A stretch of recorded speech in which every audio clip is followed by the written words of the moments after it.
basically Cameron was diagnosed with a rare tumour. It's a cancer tumour in the liver, and his immune system was low. He was prone to he could have picked up anything that could have killed him. After my husband died, I was left on my own. I just battled on with him. We had talked about maybe getting gas and get rid of the oil tank to do something with the garden for the child, and then we'll come up with a solution for sensory impaired skills, because Cameron has been in a bubble for nearly a year.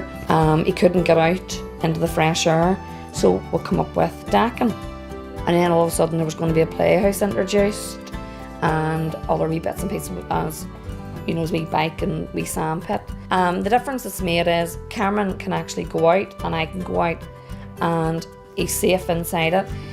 As I say, he can feel the air around him, the leaves, the birds. He's getting all the sensory skills.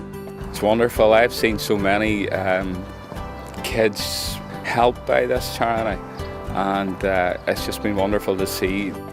We are a charitable organisation offering transitions, training and employment support to young people with learning disabilities and learning difficulties.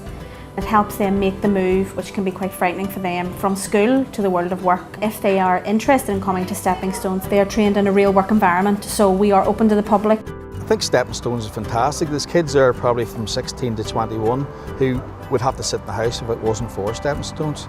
So Energy for Children support them. Just because they have a learning disability and just because we're a charity doesn't mean we shouldn't be delivering state-of-the-art training.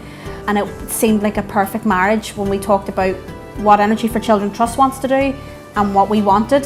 Without that support, there simply would not have been the money. Well, Harry's 10 now, and when he was a year and a half he was diagnosed with cerebral palsy, and it affects both his legs, it affects his walking and also his fine motor skills. So his consultant decided to operate. The operation involved breaking both his legs just above his knee and rotating the bone out. But after the surgery he needed to use a wheelchair, obviously, to get about and even just to move about, transport about the house. We were able to get a wheelchair provided for Harry through Energy for Children. It was measured for him, his height, his weight, his measurements, leg measurements. We can take him out for walks, places even, you know, that have uneven surfaces. He can't walk on surfaces like that, and it means that we can just do things as a family.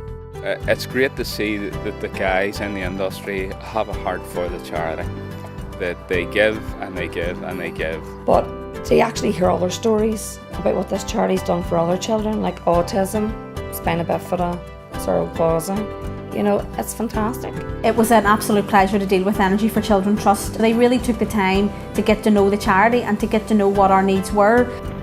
The Energy for Children have been great. It's been a lifesaver for us, really. Thank you.